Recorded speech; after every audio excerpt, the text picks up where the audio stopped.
You start recording.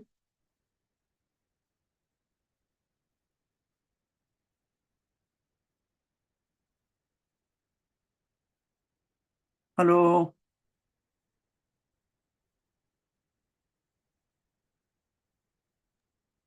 Yes, it has been started. Okay. Okay. So let me go ahead. So, Om Shri Guru Bhyo Namo Namah. Shri Ganesaya Namo Namah. Om Ved Purusaya Namo Namah. Om Bhakti Namo Namah. Om Saraswati Namo Namah. Om Maya Devyai Namo Namah. Om Angirasaya Namo Namah. Om Kapilaya Namo Namah. Om Gargaya Namo Namah. Om Vedavyasaya Namo Namah. Om Dharmaya Namo Namah. Om Matra Sakyai Namo Namah. Om Sri Radha Krishnabhyam Namo Namaha.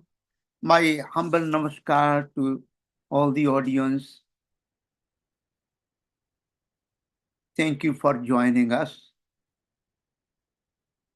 Let us start our journey. Just to introduce to you a little bit what we have been doing for last, this is the third course in the series under the umbrella world called Lok Sangraha Yogadharma-Kshetra.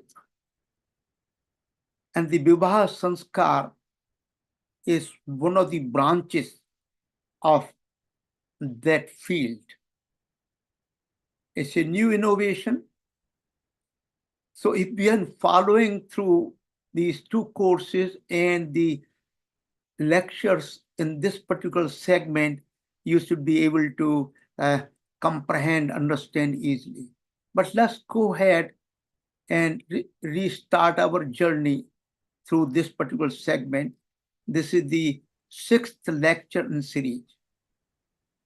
And I've been constantly addressing the audience that you have to be very, very authentic in terms of what linguistic terms you use to define the idea, to define the concept. If you do not use appropriately, then this is a corruption of language as well as a corruption of the hidden field of artha.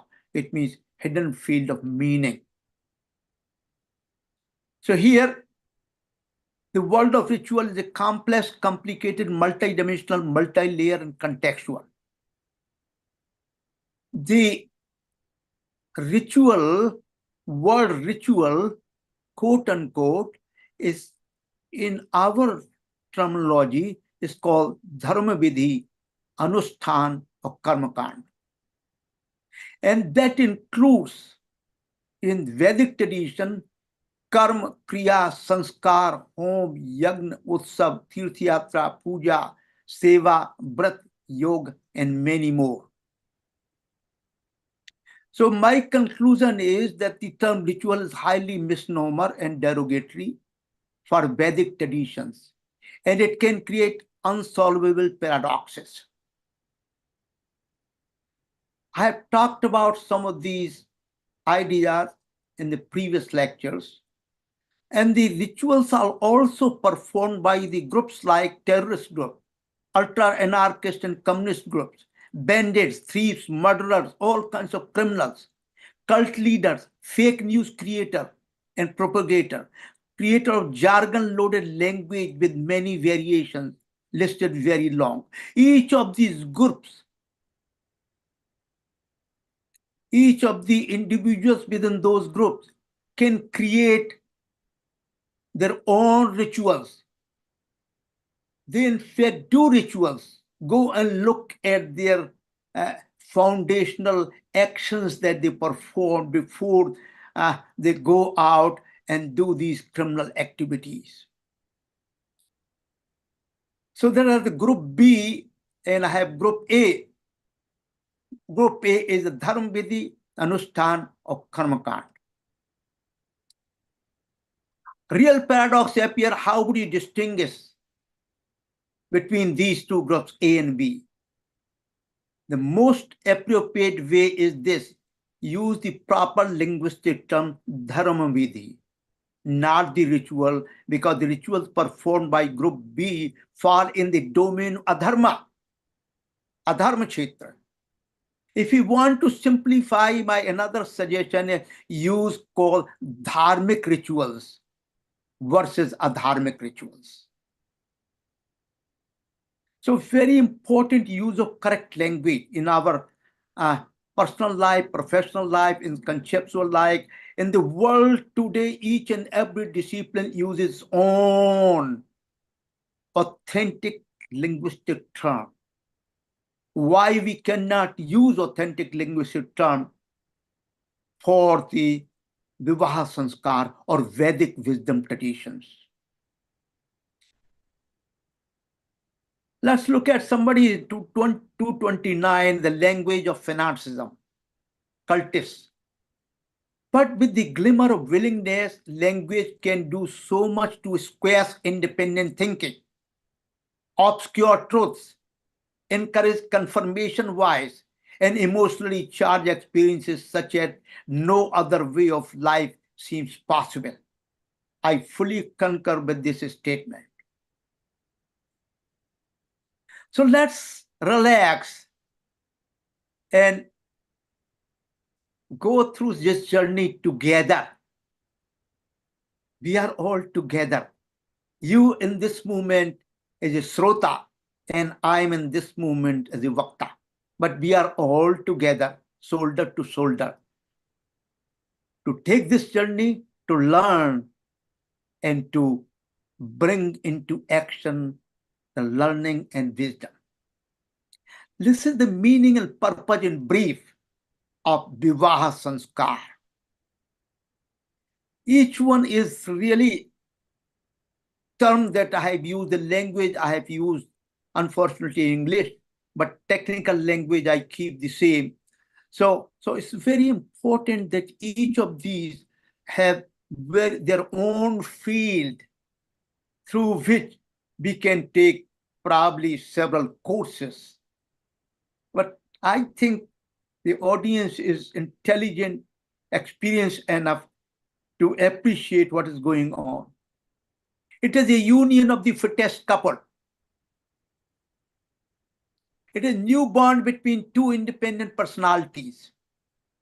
Union of fittest couple. That's why the individuals, potential pati and patni, or bride or groom,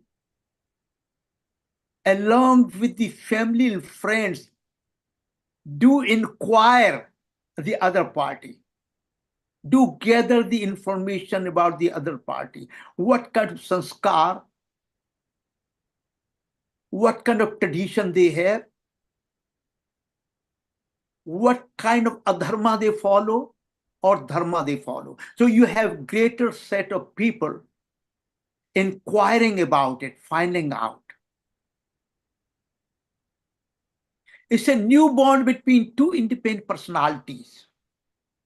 New bond. Keep in mind later on in the next class, I will explain more so about what do you mean by new bond. It is a permanent, stable yoga-dharmic union. It is not simply union.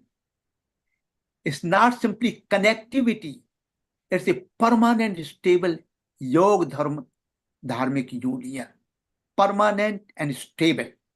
It has a very, very wonderful meaning behind it. We will discuss in future classes. It provides the ground for perpetual existence through progeny. Our perpetual existence of this world, it has to perpetually exist. This provides a ground through which this can happen.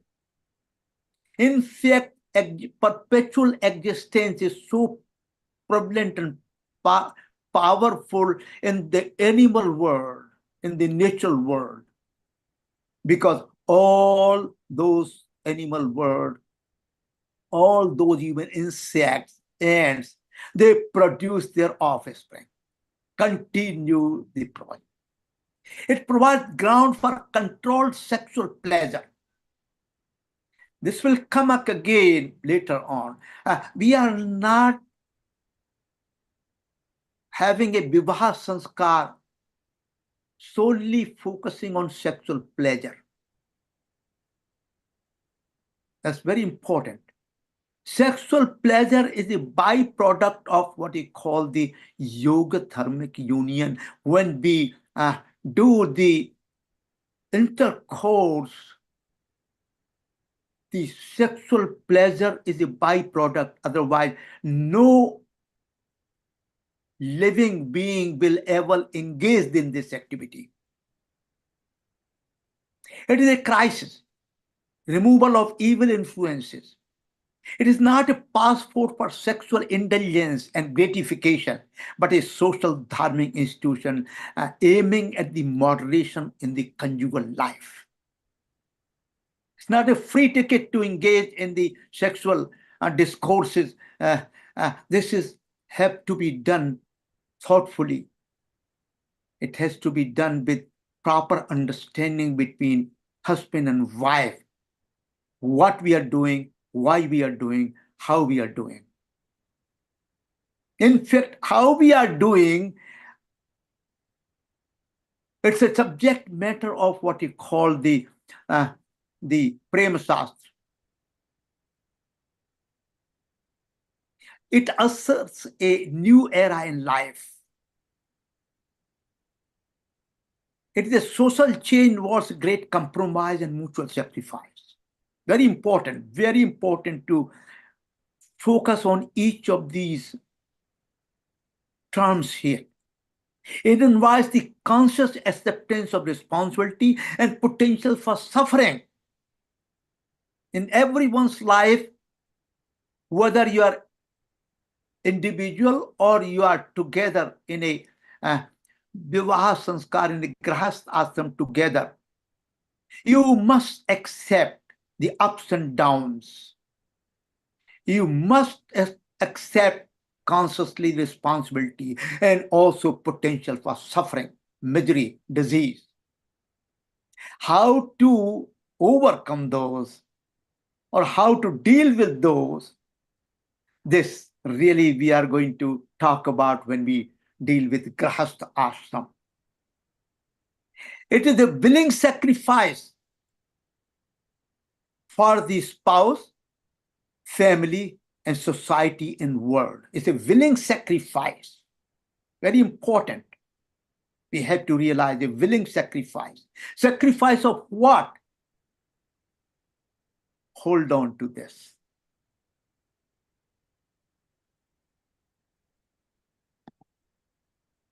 So let's start with narratives of dharmic rituals or dharma vidhi or samskar vidhi. There are about number of rituals, 34, 35, and many of them not followed currently. These are the ones that I am listing down here. They are still being followed by and large Hindu community around the world. First is called Barmala and Swagat Vidhi. Exchange ritual where the bride places a garland around the neck of the groom, and that is followed by bridegroom. They exchange the mala, the garland. This is a social acceptance of the Vivaaha Samskaara. First step. That's the primary reason behind, to let the society know that yes, we are making this move. Acceptance through exchange of garland. Nowadays, actually, the garland exchange has become a joke. You lift up the, the bride, or you lift up the groom, and you have to reach out. Oh my goodness, this is really a joke. There's no sincerity and honesty, understanding behind this.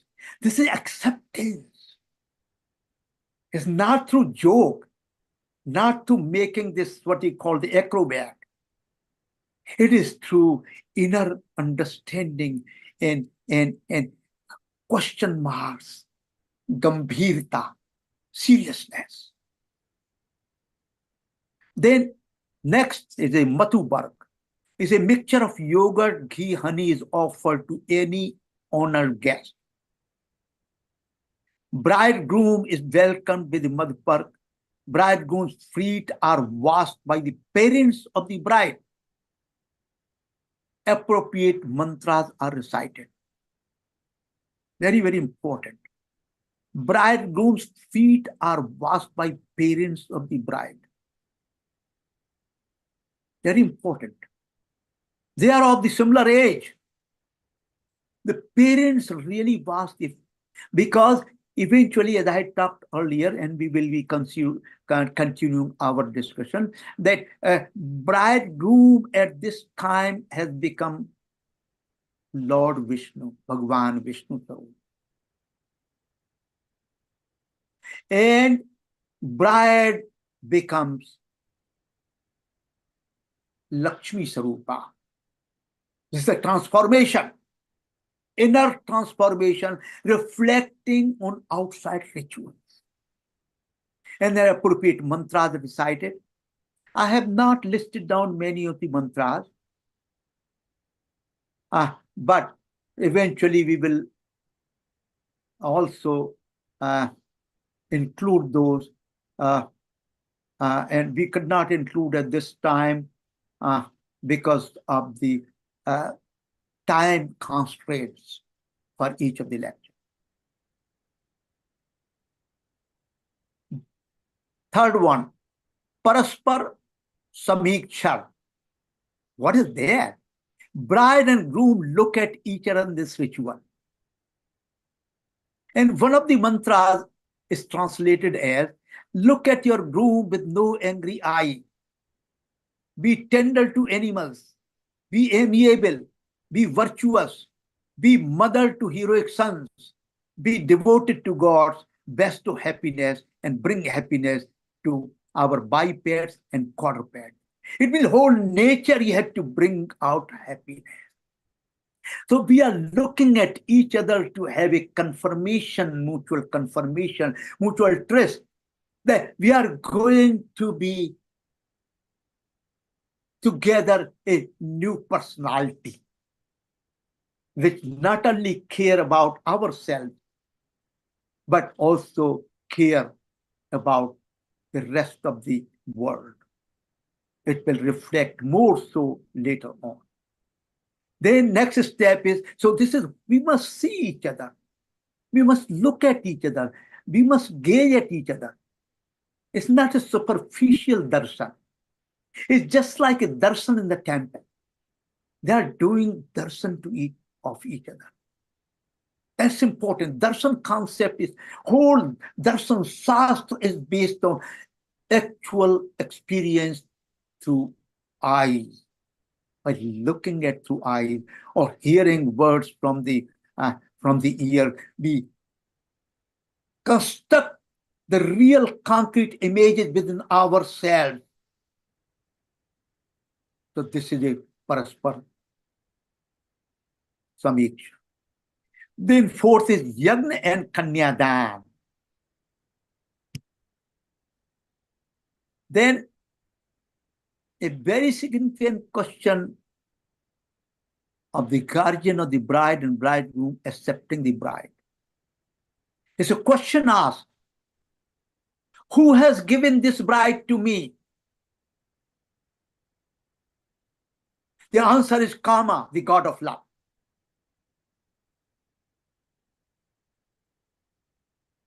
This is the answer. God of love. It is not the mortal human beings, but something hidden within these mortal human beings' parents. The God of love, Kama, manifests to these parents, guardian. Fifth is the Pani Grahan, grasping of the bride's right hand. It's a very important ritual, earliest reference in Rig Veda. And here the mantra translated as this: I hold your fortunate hand so that we grow to live a long life together. Together, holding hand. Bhag Aryam Sabita Purandhati Purandhai have gifted you to me so that I may become a householder. So we are asking from the gods and goddesses, please give me your blessing so that we can become householder together. So Pani Grahan is a kind of a, a promise to each other, invoking the presence of gods and goddesses. And again, very important. This, mantra is very important. I am this God, you are goddess. You are her, I am this. I am a song, you are a lyric. I am the heaven, you are the earth. Let us beget children, let us produce sons. Let us come together for the sake of wealth, heroic sons who will live to old age, happy and with good mind. Let us see 100 autumns. This is the prayers. This is the mantra that is recited. And it distinguishes, demarcates whose position is what, how they are in harmony with each other, not in competition. I am a song, you are the lyric. I am the heaven, you are the earth. Very important. Matra Bhumi will come up later on this, as this very powerful invocation. Then we do call large home, performed by the bride, wherein she offers roasted rice and grains to gods and seeks long life for her husband and fertility for her to beget issue. Sometimes the brother of bride offers the grains to the fire. This is the homa. Kanyadan, very, very, very interesting, and in controversial current times under the influence of movements so-called feminism, which produces what you call separation and brokenness. Oh my goodness. Go back and look at the celebration of Mother's Day or Father's Day rather than Parents' Day together. Go back to origin and source of this separation. Go back to Mrs. Ruth Bader, who was one of the Supreme Court justices in America, High Court, Supreme Court. It was initially planned as a parents' union, Parents' Day together. Later on, under these feministic ideas, current feministic ideas, it got separated into Father's Day and Mother's Day. Separation took place. The guardian of bride utters the following sankalp or determination. Guardian of the bride. For obtaining the absolute happiness as a consequence of Kanyadan for our forefathers, for purifying my 12 preceding and 12 succeeding generation to progeny born in this girl, and for the propitiation of Lakshmi Narayan, I make this gift. That's the mantra. What the big picture that mantra tells us about. He recites, then verse, I give away this gold ornament to you, Vishnu, with the desire of conquering the world of Brahma. The whole universe, all the creatures and gods are witness to the fact that I make gift to this girl for the salvation of my forefathers. For our own salvation, for salvation all forefathers, I make this gift to this girl. Look at the broader picture, deeper picture. The groom, while accepting the bride, promised not to go against her wishes in the matter of dharma, money, and desires. Promise is made by the groom. For the sake of dharma, children bear for carrying out yagnas to please God, and for it carrying out rituals, I gave this bride. Very important. Each and every the sentence is so pregnant. Conditions are placed. The girl's guardian puts forward following conditions. In the attainment of dharmanistha, wealth and desire, she is not to be transgressed, to go beyond the bounds or limits. She cannot be, she must not be transgressed. To this bridegroom promised, transgress her I will not. And this promise is repeated 3 times by the bridegroom.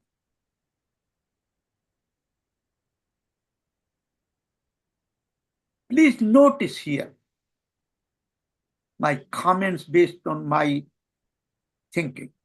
The girl after Vivaaha adopts a new gotra and start her new independent family and life. It's a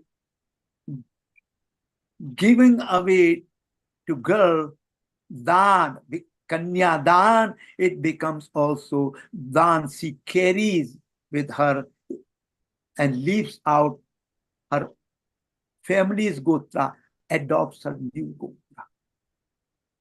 The girl's parents give away their primary responsibility to the groom. The girl's parents have no longer the right to meddle with her and new family. Yet the duties toward helping, supporting her and her new family, especially at the times of need, remain strong.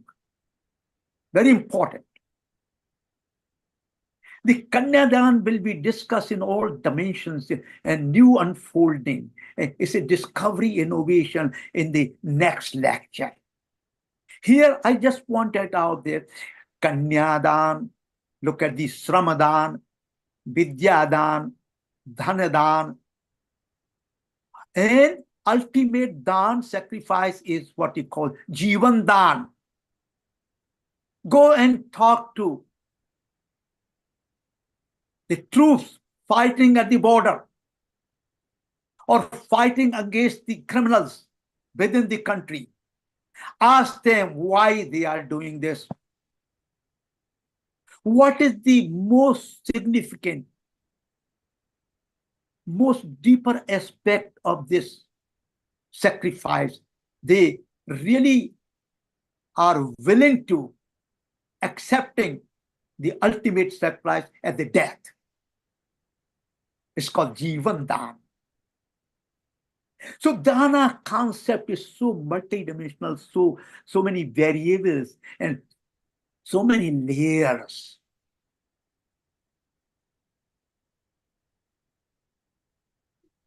The bride is not considered a property. It's considered part and parcel of parents and the divine world. This is very, very important. Another very important factor we must realize, if we really follow the Vedic worldview, and which is really the crux of the existence itself, our children, male or female or grandkids, son or daughter, we do not possess them. They're born through us. but we do not possess them. We are custodians till they get into Vivaaha Samskaara, and the Pati and Patni becomes each other custodian. We are simply custodians. We do not possess them. We do not have right to hold them back to create from creating new world of their own. We cannot do that. If we have this mentality, then it will be failure, a deeper aspect of failure in all dimensions of human experience. Keep that mind. The boys and girls that you produce them, through you, they come in this world, have their own past karmas through which they unfold their journey into new world. They have to make their independent choices. They have to make their independent life. You can only become guide if you are yourself intelligent and thoughtful enough.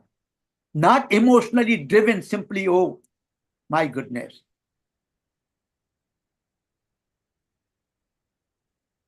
This is very important. That's the first. As soon as the child comes in the mother's womb, child has his or own personality developing, and mother's womb is helping him or her to come out of the womb. Separation takes place to come out in this world. We cannot keep a child in a womb forever. We have to create a separation to bring us their own world, and B becomes the giver of sanskar, helping them to grow their sattvic nature, creativity. We'll talk about later on. Important note, nowadays there is fashion in some of the what you call the feminist circle that I will not do the Kanyadan. Yes, you are not the only one. This dharmic ritual is not mentioned in the following Greh Sutra: Sankhyayan, Kostaki, Paraskar, Apastam, Hiranyakeshi, Bahra, Govil, Khadir, Gemini, Kaushik. Total number of Greh Sutras are in all the Vedas are 4, and here is 50%. They do not mention this sanskar. My take on this sanskar is, this is the sanskar which is needed for having a what you call the Brahm Vivaaha Samskaara, where all the world, animal world, physical world, adhyatmic, adibhautik, all the kshetras come together in this Vivaaha Samskaara. We'll continue this Kanyadan more about it in next lecture, and that will really, that may shook up some of us what I'm talking about. That will really go deeper into the world views, the existence itself, sustenance itself. So hold on till then. Then we have what we call Agni Parayan, Parikrama. This particular one is not performed in many local traditions. This is the important ritual through which the bride and bridegrooms go around the Yagna Kuln is the Agni Devata is considered to be a witness to the ceremony, Agni Sakshi, along with all other divine entities. Following mantra in some Graha Sutra is described as, I am this God, you are goddess. You are her, I am this. I am a song, you are lyric. I am the heaven, you are the earth. Let us beget children. Let us produce sons. Let us come together for the sake of wealth. Heroic sons who will live to old age, happy with good minds. Let us see 100 autumns. How many rounds? Some Graha Sutra, 4 rounds. Other Graha Sutra, 7 rounds. I will ponder upon in my critical analysis section in next class. It's just a beautiful, wonderful. It's just a beautiful. If you critically, and I will make my own recommendation.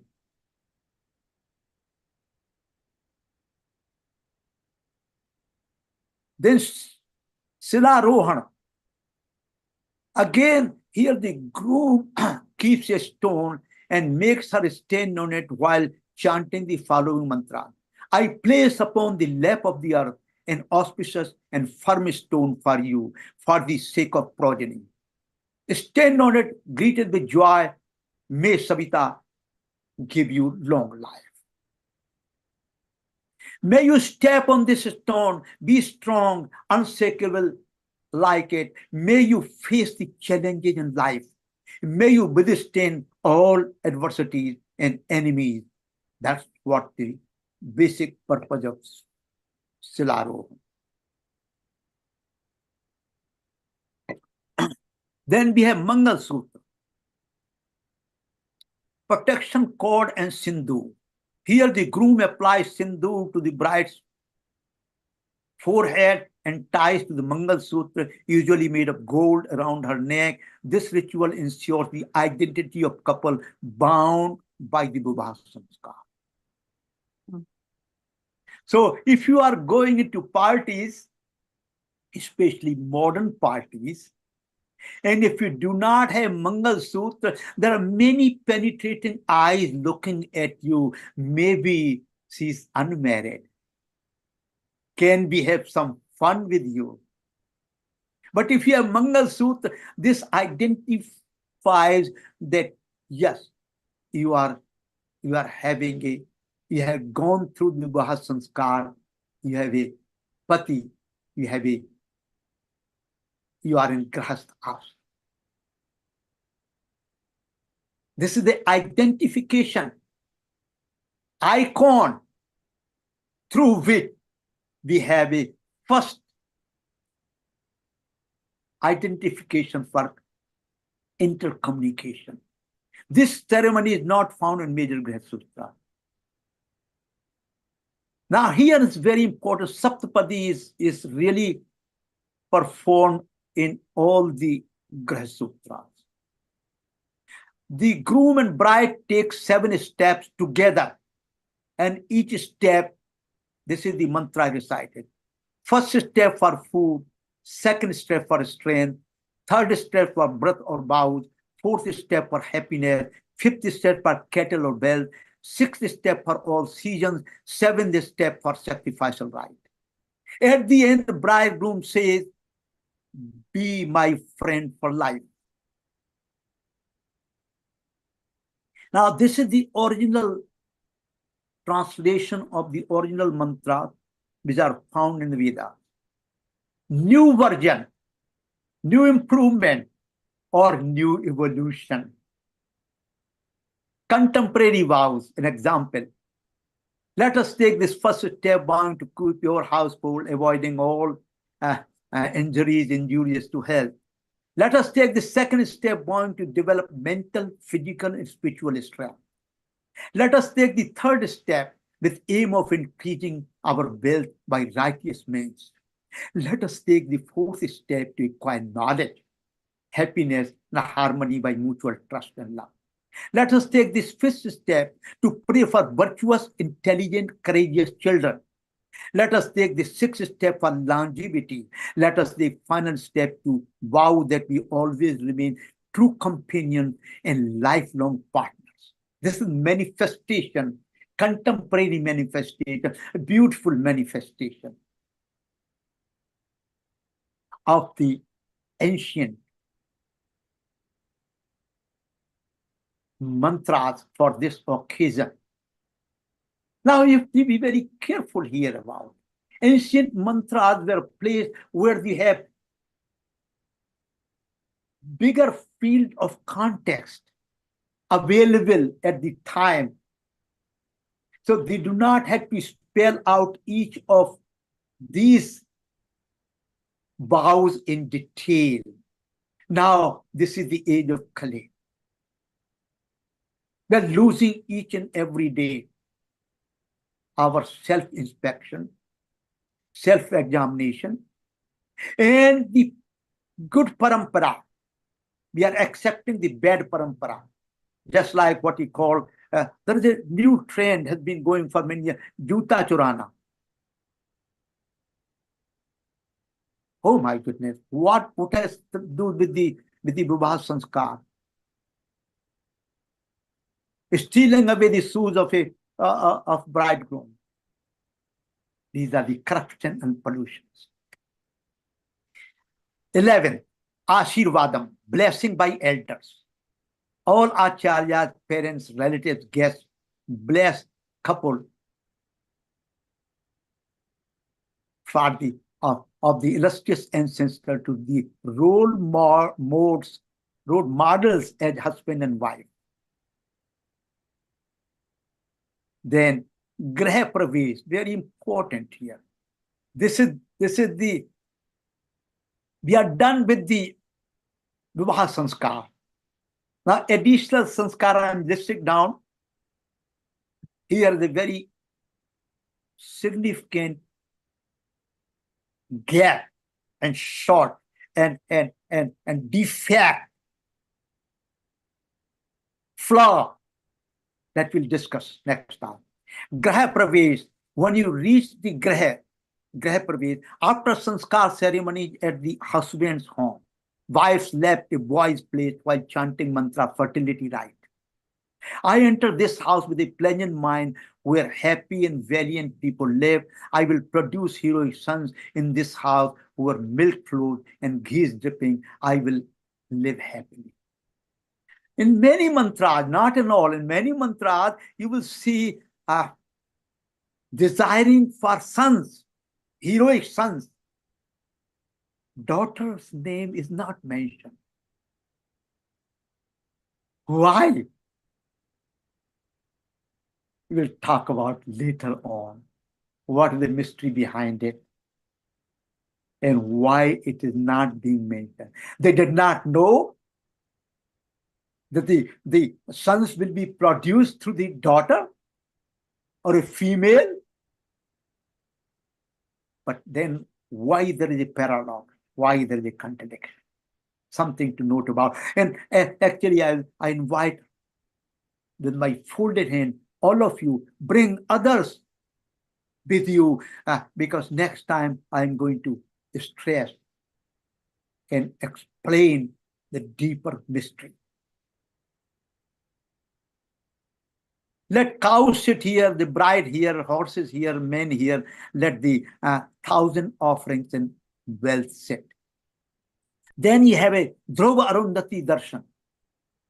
After sunset, after entering her husband's house, she is shown the pole star, Dhruva, the star called the star Arundhati, wife of Vasishtha Rishi, is also shown her.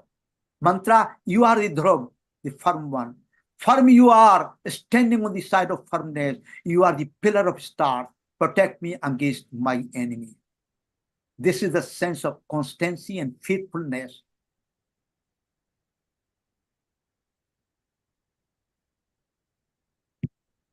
Critical observation. The entire field of ritual centered, integrated, interdependent, interrelated with the following entities. There is Agni Dev, primary Devata, other divine beings, chanting the appropriate mantras, action vows by the bride and bridegroom, vow focused only on their interrelations. Not beyond that, the whole world. Involvement of family members, relatives, friends from both sides, natural objects, fruit, flowers, sweets, etc. Please note, the entire field remains incomplete and short-sighted. No mention of grahast ashram or emerging new sets of dharmas. This is a serious defect which has not been corrected, the sanskars have not been updated. And there's a need, if you want to bring Renaissance into authentic Hindu civilization, we must do it. Change with continuity. What it means? Based on the foundational principles of existence and life, sustenance. Same foundation principle, but their unfolding or external swarup must change with times. Mantras used in ritual are highly significant. Primary purpose of ritual to seek longevity, good children, wealth, health, fulfillment of dharmic obligation. This is a very important statement. It's made by the very exhaustive study done by Anil Kumar in all the Sutras of Veda. There is no indication of subjugation of the wife to the husband or vice versa. It is emphasized that they are equal and friends for life, with no suggestions of one dominating the other. Absolutely nothing of this kind. It is simply corruption and pollution that we have introduced, and we have been following this for probably hundreds of years. And we claim what you call the people who are ignorant, people who want to destroy this tradition. They will claim, well, there is a subjugation. There is a dominance by one over the other. This is fundamentally incorrect. My comment, the fields of responsibility, engagement, and activities are and can be different for Pati and Patni, but with the overlapping domains driven by sense of mutual cooperation, trust, and compromise. What is the role of Patni? What is the role of Pati? They have to be discussed when we discuss Grahastha.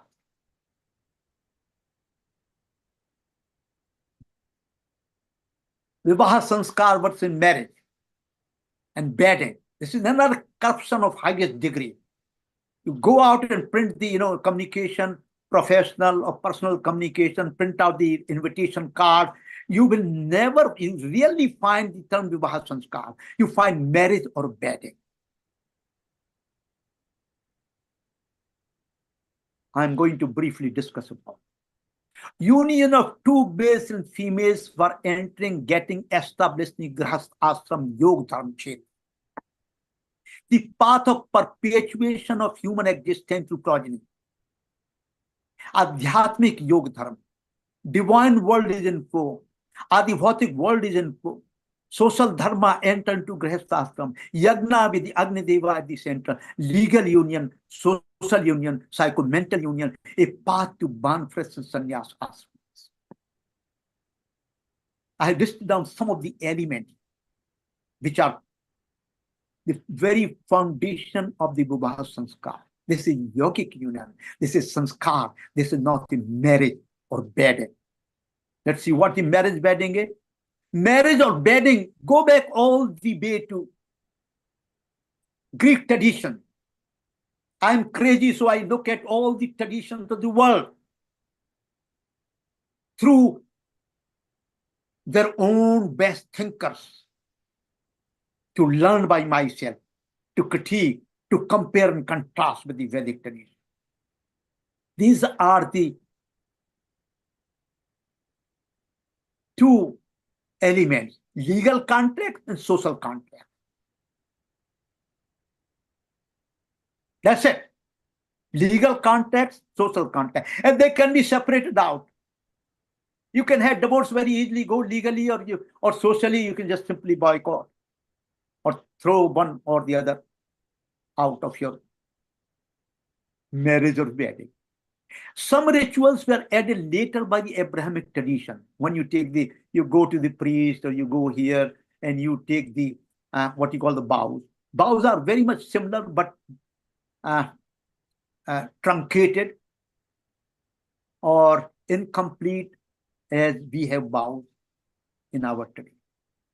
Look at the recent book by Cheryl Mendelssohn, very authentic. And this is the quotation directly from her. Throughout the West, the traditional vows, scrubbed of religious content and context, are just likely to be a matter of factly read out by mayors, judges, registrars, in civil ceremonies by the clerks and churches. This development brings history full circle back to the marriage as the secular and civil event it was until about 1,000 years ago. This first began with the legal context and social context. And this particular idea will be brought out later on when we talk about what we call the rights of same-sex marriage or wedding, and how that right is looked at in contemporary world, and how that right must be looked at from Vedic perspective. So please hold on. The next 6 lectures are going to be very, very important. And I invite all of you to come together, make this journey, learn together, sing together. Factually, this is a factually wrong statement, which I am talking about. This is a statement again by the same researcher. Wedding celebration of Islam, Judaism, Hinduism, Shintoism, and Eastern Orthodox Church are lovely, but traditionally include no vows. Placing Hindu Vivaaha Samskaara on the same platform with that of the other wedding tradition is demeaning, denigrating, and utterly false. Go back to even ancient tradition. Hindu Vivaaha Samskaara does include vows from the very ancient time, the time of Rig Veda and its Grihastha, the oldest scripture of humanity. So this statement by this lady is very demeaning, full of ignorance, and full of false statement. Very important. So don't get wiped out by these claims and by these statements, by these understanding, because this comes up in normally professional and personal through YouTube or this kind of talks and seminars and this and that. So be careful and be aware of that. Vivaaha Samskaara Yogadharma, it became marriage and wedding due to corruption and pollution and uprooting of this tradition. That's why in marriage or wedding we have in-laws. We do not have sas, sasur. We do not have phupa, phupi. We do not have any other relations except in-laws, brother-in-law, father-in-law. In the eyes, through the eyes of laws,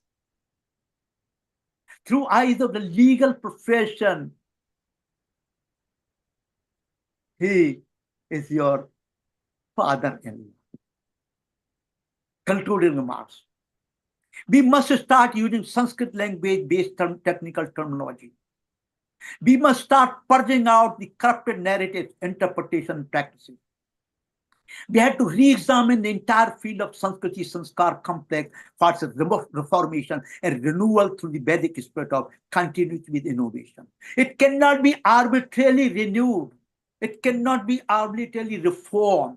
It cannot be arbitrarily be adorned with the new ideas. They must have foundation in the foundation of Vedic tradition, Vedic spirit, which is continuity with innovation. That's it. How to implement authenticity?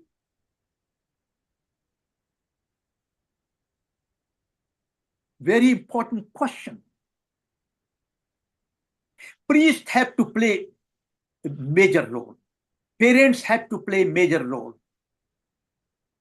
And in this this kind of talk, hardly you will see any priest, though we have been invited. I think the emails was, we keep sending email to about 5,000 people. Includes lots of probably couple of thousand within that are the priests. They don't show up because they don't want to learn. I don't want to accuse it. I'm talking about the state of their mind. In the schools where they learn these sanskar, we must inculcate that wisdom with authenticity. Eventually, we are going to the question mark here, how to implement authenticity. Are we ready to deal with new social psychological trends dealing with Vivaaha Samskaara for living relations, homosexual, transgender relationship, for example? How to deal with this? If this particular kind of situation comes up in the temple and ask the priest, can you do this sanskar for me? Sanskar for us. Priests have no understanding how to deal with it. How to say no, or why we have to say no. We are not ready for it. We don't want to be ready for it. We must stop using the term marriage or wedding as synonyms for the Vivaaha Samskaara. This is a yogic union of male and female as pati and patni to create and enter to grihasthashram. I talked about last time, Bar Vadhu became Lakshmi Narayan transformation. This is how transformation gave. Bar and Vadhu became Lakshmi Narayan. Then they became Pati and Patni. Very important. And then once they enter into grihasthashram, they become Dampati. All together. It is in Greece, Yoga Ashram, Yogadharma-Kshetra. Kshetra reflects upon various unions in the Adhyatmic, Adiphotic domains of existence itself. Just to remind you, the very first sloka in the Bhagavad Gita, Dharam Kshetre, Kurukshetre. Grihast Ashram is both of these, Dharam Kshetre and Kurukshetra. Both of these, my dear. Both of them. So wonderful, beautiful. Now, next, please note. Next set of lectures. These are the just reminder, September 7, 21, October 5 and 19, November 2 and 16. Same Zoom program, same Zoom ID, same password. So please join us. We will have a decoding of Dharma ritual, discovery innovations. By listening to those, understanding, comprehending deeply enough, it will open a new world of Hindu wisdom. You will see discovery, you will see innovations. So just a reminder, new emerging trend including pollution, corruption, uprooting will also be dealt with. Please get ready to face challenges full of beauty, wonder, and mystery. These are the three important terms: beauty, wonder, and mystery. If you can experience the beauty, then you start experiencing the wonder. And then If you experience both of those fields, Kshetra, then you start experiencing the mystery, hidden mystery in our own existence. And Vivaaha Samskaara is the crown of achievement of Vedic Rishi. We'll discuss next time. It's the most wonderful foundational principles of the existence itself, Srishti and Sthiti. And play. This particular sanskar, this particular Kanyadan is so glorious. I cry many times, full of my tears, full of tears in my eyes, cry many times. Because so wonderful, so beautiful once you delve deeply enough. You create what you call the field of love, wonder, and beauty.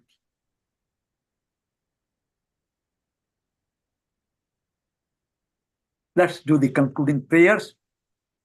My dear listeners, Om Sahana Vavatu Sahanau Bhunaktu Sahaviryam Karvavahai Tejastu Navadhitumastu Ma Vidvasavahai Om Santi Santi Santi Harihi Om. So my clarion call as a humble bucolic, please wake up, rise, and come into actions. Question and answer session. Please, all kinds of questions, easy or hard, are most welcome. Please limit your questions to the current session. Your questions promote more meaningful dialogues that can clarify the potential confusion, misunderstanding, and promote enhanced understanding and new insights as well. I myself and Acharya will get an opportunity to learn about some new insights that can be incorporated in these lectures. And last, my gratitude, your immense kindness, and I look forward to your blessing. And please forgive me. I'm asking your forgiveness for any harsh words or ideas that might have offended you. But I'm using what we call the dictum. There's an old dictum, old injunction in the Vedic tradition, Satyam Bruyat, Priyam Bruyat, Nam Bruyat, Satyam Apriyam. Time has come, I say, Satyam Bruyat, Apriyam Bruyat. Because without having a candid, blunt, but with humbleness, message cannot be conveyed effectively and powerfully enough. So I am now open to your questions, comments, ideas, and so much thank you again for all that.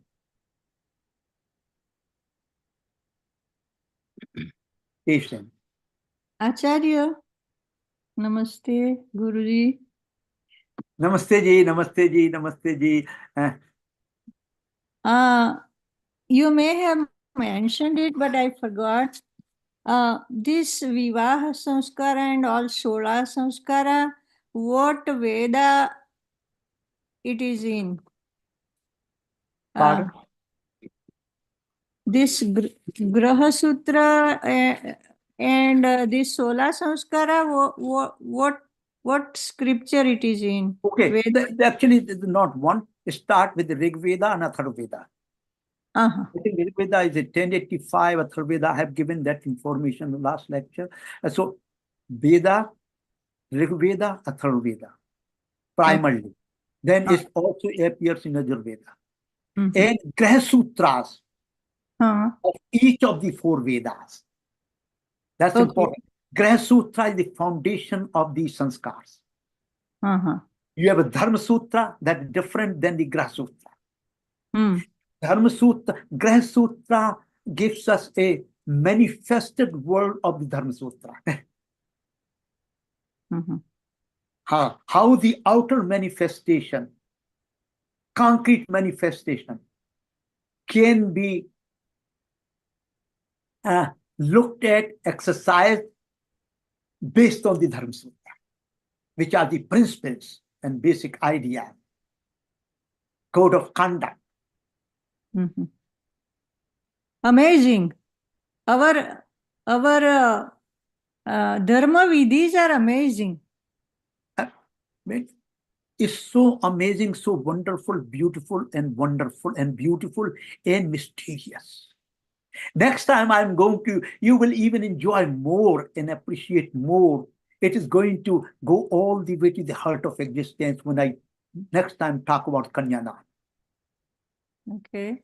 I'm going to demolish all kinds of misconceptions, misideas, and prejudices. Nice. Dhanyawad. Any other question or comments?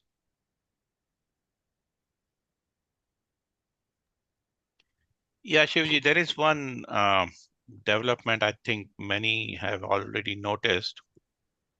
There is a concept of secular vivaha these days. I mean, Yes. a lot of even Hindus Yeah. are engaging. Yeah. So, they'll go through like 5 to 10 minutes, not more, exchange of rings and, some nonsensical, vows reading. Yes. So my question is like a much deeper.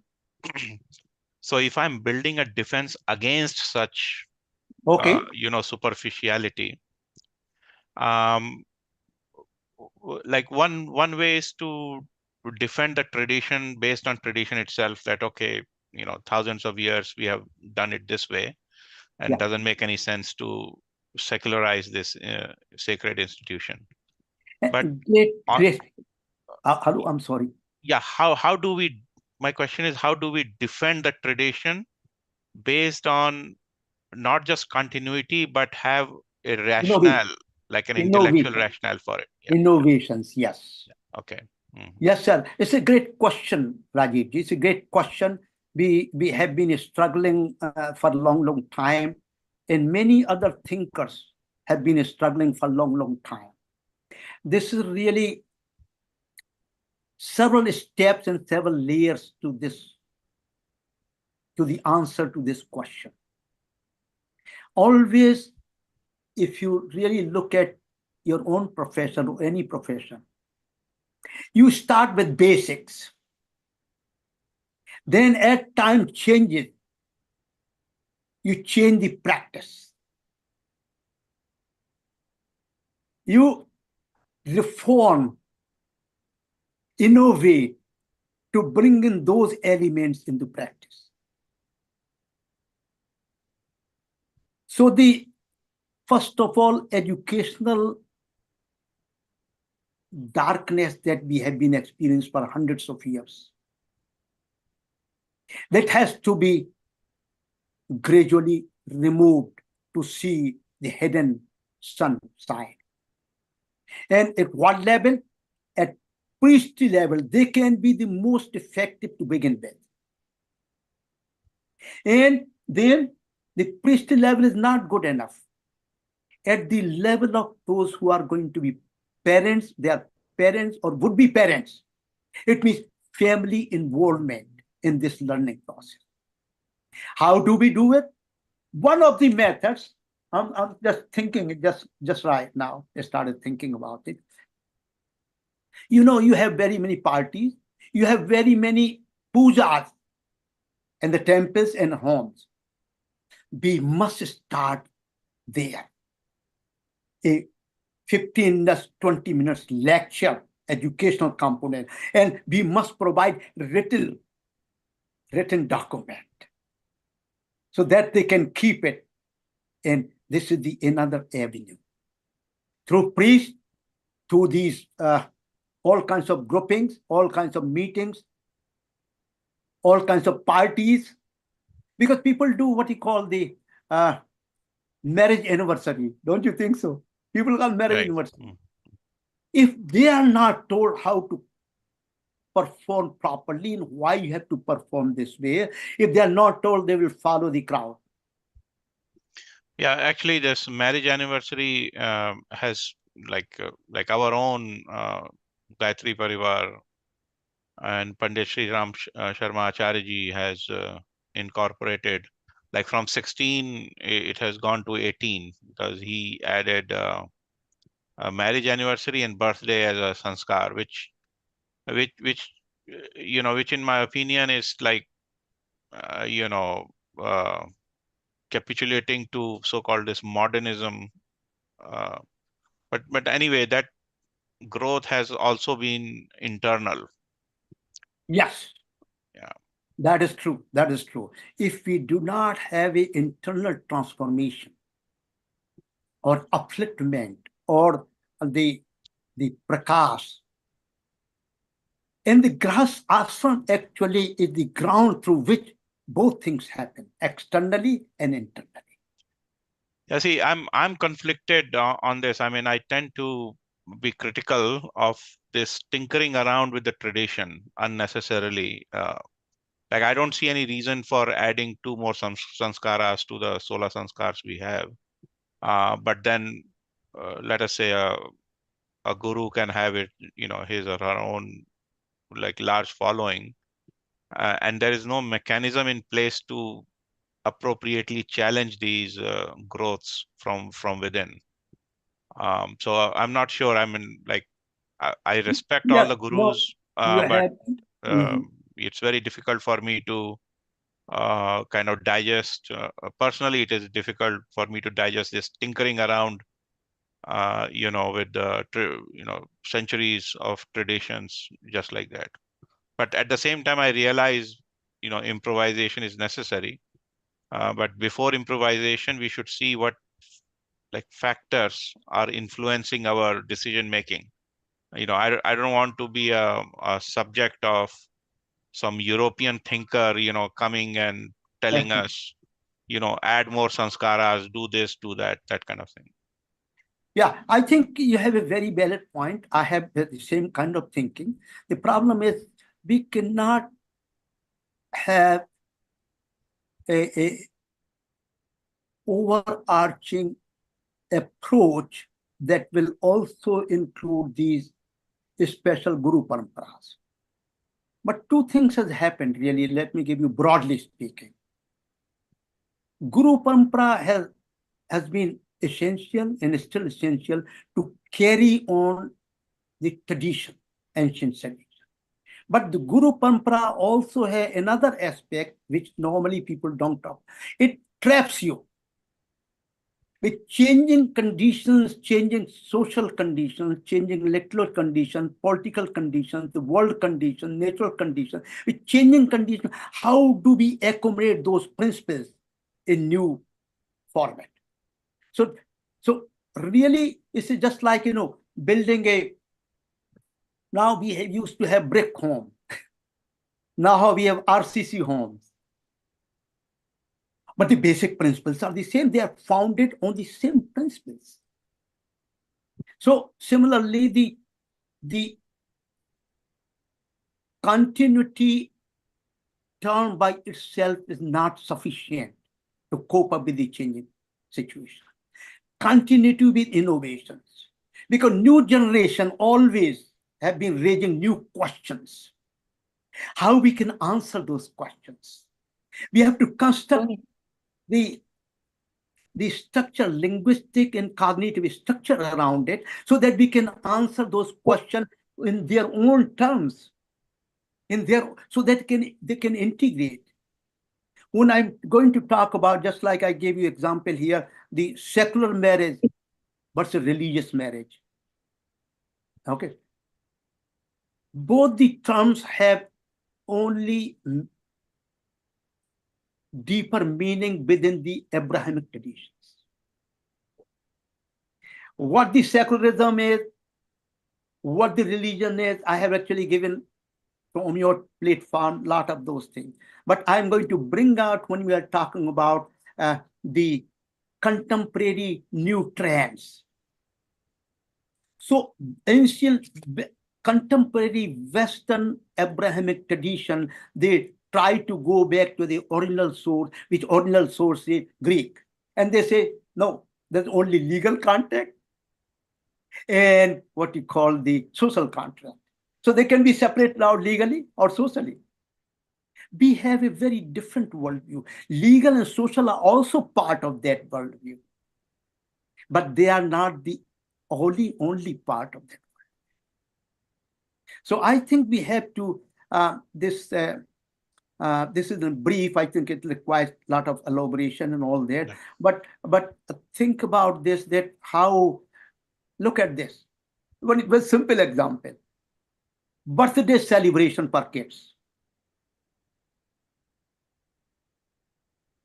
I have been doing by myself till I become self-educated. What's going on here? The way we do it, blow out the lamp, and then basically you're spitting over the cake. Okay. And then you see the mantra, happy birthday to you, happy birthday to you. And for last 10, 15 years, the good thinkers and, Swamis and all those, saints, they have been objecting to that. They really formulate a new way of doing it that will really be authentic on the basis of Vedic tradition. And I will bring this up when we talk about the parikrama, 7 parikrama. Okay, we could not do it. I have seen even on YouTube, great swamis, great preachers, all those sadhus, they perform the same kind of, for their disciples perform the same kind of birthday ritual that is fundamentally going to engage the spirit of Hindu tradition. Instead of saying tamso ma jyotirgamay, they are saying jyotirma tamso gamay. Just the opposite. Who wants to go into darkness from light? If that's your aim, so be it. But that's not the proper aim of the person who's willing to learn and act going through the enlightenment process. I have done that. Actually, you will say, if somebody may ask me, what you have done? Yes, I have designed a new way of doing it, which really based on the concept of parikrama or pradakshina that we do in the temple or around the murti or around the, what you call the Agnidev. Based on that, I've designed a new way of doing it. And wherever I go, I implement that kind of a ritual and celebration. So if anybody interested in, I can say, I think it's posted on our classroom website as well. Right. I'm willing to help somebody, to guide somebody if they want to bring in that kind of a understanding and actions in these celebrations. Yeah, thank you. Thank you, sir. Any other comments or questions?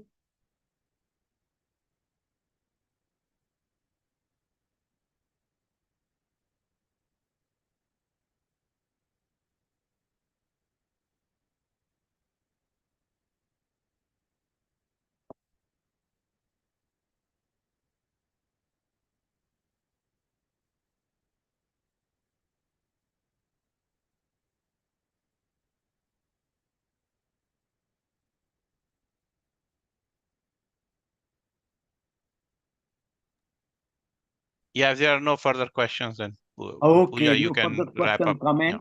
Yeah. Also, Rajesh, tell the audience that they can place your question, comments on the website.